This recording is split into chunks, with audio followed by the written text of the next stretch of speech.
بسم اللہ الرحمن الرحیم۔ آج ہمارا سورۃ البقرہ رکوع نمبر 35 اور سورۃ البقرہ کی آیت نمبر 258 سے آغاز ہوگا۔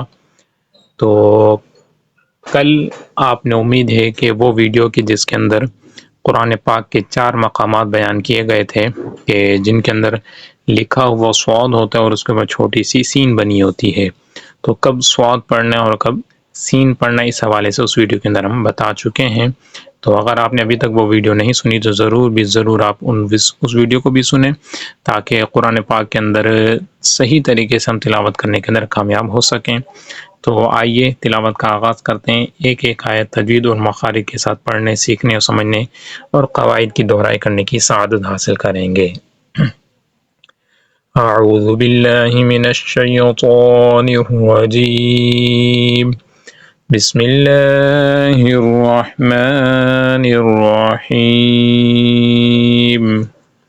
أَلَمْ تَرَ إِلَى الَّذِي حَاجَّ إِبْرَاهِيمَ فِي رَبِّهِ أَنْ آتَاهُ اللَّهُ الْمُلْكَ۔ علم تر، علم یہاں پر اظہار شفوی کا قاعدہ ہو رہا ہے، تو آپ نے غنہ نہیں کرنا چونکہ میم علم جو میم ہے، میم ساکن کے بعد حرف با اور میم کے علاوہ کوئی اور حرف آ رہا ہے، اس لیے ہم غنہ نہیں ہوگا۔ الی الذی، ذی یہاں پر ذال ان حروف کے میں سے جس کے اندر سیٹی نہیں آتی، تو 3 حروف ہے جن میں سیٹی نہیں آتی ہے، سا، ذال، ذو، تو ان میں سیٹی نہیں آتی، تو اس وجہ سے یہاں پہ سیٹی نہیں آئے گی اور یا مدہ ہوگا تو آپ نے کھینچ کر پڑھنا ہے۔ الی الذی حاج ابراہیم فی ربہ، کھڑا زیر ہے اس لیے آپ نے اسے زیادہ کھینچ کر پڑھنا ہے۔ آتاہ اللہ الملک، ملک کے بعد میم چھوٹی سی آپ کو نظر آ رہی ہوگی، تو میم اور رائٹ سائڈ پر آپ دیکھیں گے لکھا ہوا ہے وقف لازم۔ وقف لازم مطلب اس کا ہے کہ آپ نے ضروری یہاں پر ٹھہرنا ہے، تو جہاں بھی چھوٹی سی میم آ جائے تو اور سائڈ پہ لکھا ہوتا ہے وقف لازم، تو وہاں پر ضروری ٹھہرنا ہوتا ہے۔ اذ قال ابراہیم ربی الذی یحیی ویمیت قال انا احیی وامیت۔ اذ قال، اذ یہ وہی ذال جو جن کے اندر سیٹی نہیں آئی انہی حروف میں سے، لہذا بغیر سیٹی کے آپ نے اسے پڑھنا ہے۔ ابراہیم، اب یہاں پر قلقلہ ہوگا، ربی الذی یا مدہ ہوگا، یحیی کھڑا زیر ہے، تو اسے بھی ایک الف یعنی 2 حرکات کے برابر کھینچ کر پڑھنا ہے۔ ویمیت، یحیی ویمیت، ویمیت کے بعد لام الف لا آپ کو نظر آ رہا ہے، تو آیت کے درمیان میں جب لام الف آ جائے تو وہاں پر رکتے نہیں بلکہ ملا کر پڑھنا ہوتا ہے۔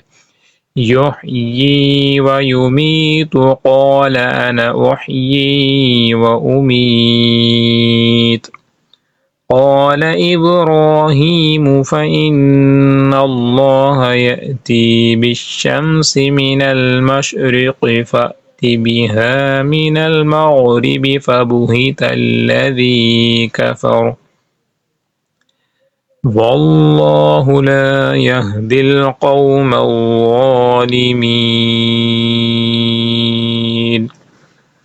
آیت نمبر 259۔ او کالذی مر علی قریۃ وہی خاویۃ علی عروشها قال أنى يحيي هذه الله بعد موتها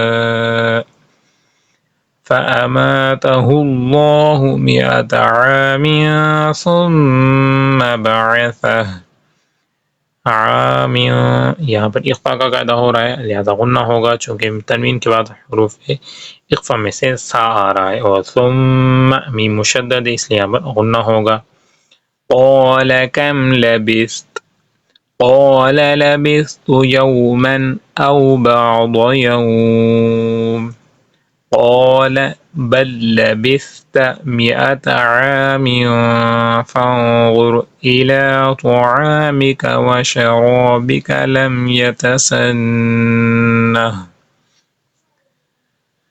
وانظر إلى حمارك ولنجعلك آية للناس وانظر إلى العظام كيف ننشزها ثم نكسوها لحما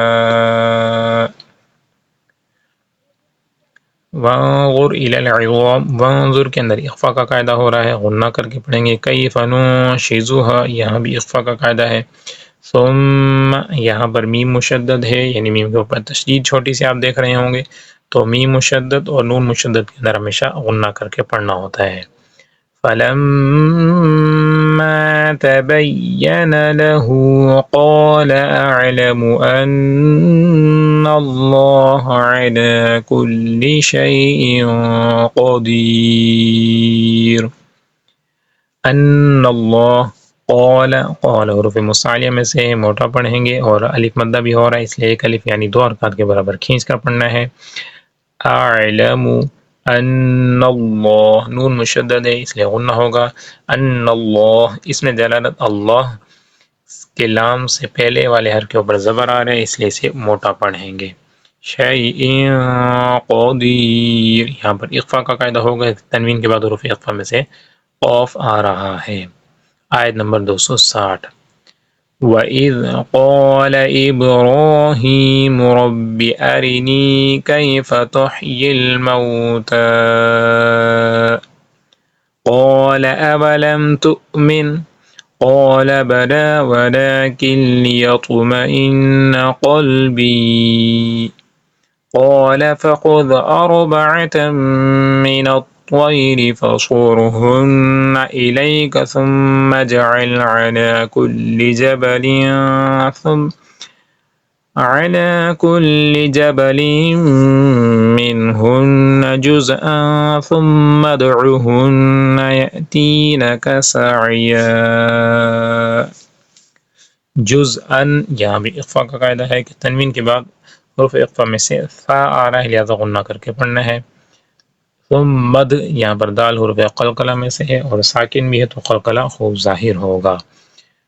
ہن، نون مشدد اس لیے یہاں بھی غنہ کر کے پڑھنا ہے۔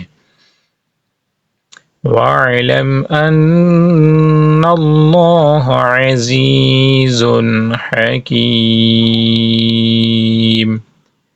وَاعْلَمْ، یہاں پر اظہار شفوی کا قاعدہ ہوگا کہ میم ساکن کے بعد حرف با اور میم کے علاوہ کوئی اور حرف آ رہا ہے، اس لیے یہاں پر غنہ نہیں ہوگا، یعنی اظہار شفوی کا قاعدہ لگے گا۔ میم ساکن کے 3 قاعدے ہیں، ادغام شفوی، اخفاء شفوی اور اظہار شفوی۔ میم ساکن کے بعد دوسری میم آ جائے تو وہاں ادغام شفوی ہوتا ہے، غنہ کر کے پڑھنا ہوتا ہے، اور میم ساکن کے بعد حرف با آ جائے تو وہاں اخفاء شفوی کا قاعدہ ہوتا ہے، وہاں بھی غنہ کرنا ہوتا ہے، اور میم ساکن کے بعد حرف با یا میم کے علاوہ کوئی اور حرف آ جائے تو وہاں پر اظہار شفوی کا قاعدہ ہوتا ہے، یعنی غنہ نہیں کرنا ہوتا۔ ان اللہ، نون مشدد ہے اس لیے یہاں پر غنہ ہوگا۔ اللہ، یہاں بھی اس میں دلالت پر پڑھا، اس کا لام موٹا پڑھا جائے گا۔ تو آئیے ناظرین ایک مرتبہ اس رکوع کی تجوید اور مخارج کے ساتھ تلاوت سماعت کرتے ہیں۔ اعوذ باللہ من الشیطان الرجیم، بسم اللہ الرحمن الرحیم۔ أَلَمْ تَرَ إِلَى الَّذِي حَاجَّ إِبْرَاهِيمَ فِي رَبِّهِ أَنْ آتَاهُ اللَّهُ الْمُلْكَ إِذْ قَالَ إِبْرَاهِيمُ رَبِّيَ الَّذِي يُحْيِي وَيُمِيتُ قَالَ أَنَا أُحْيِي وَأُمِيتُ قال إبراهيم فإن الله يأتي بالشمس من المشرق فأت بها من المغرب فبهت الذي كفر والله لا يهدي القوم الظالمين۔ أو كالذي مر على قرية وهي خاوية على عروشها قال أنى يحيي هذه الله بعد موتها فأماته الله 100 عام ثم بعثه قال كم لبثت قال لبثت يوما أو بعض يوم قال بل لبثت 100 عام فانظر إلى طعامك وشرابك لم يتسنه وانظر إلى حمارك ولنجعلك آية للناس وانظر إلى العظام كيف ننشزها ثم نكسوها لحما فلما تبين له قال أعلم أن الله على كل شيء قدير وإذ قال إبراهيم رب أرني كيف تحيي الموتى قال أولم تؤمن قال بلى ولكن ليطمئن قلبي قال فخذ 4 من الطير فصرهن إليك ثم اجعل على كل جبل منهن جزءا ثم ادعهن يأتينك سعيا واعلم أن الله عزيز حكيم صدق الله العظيم.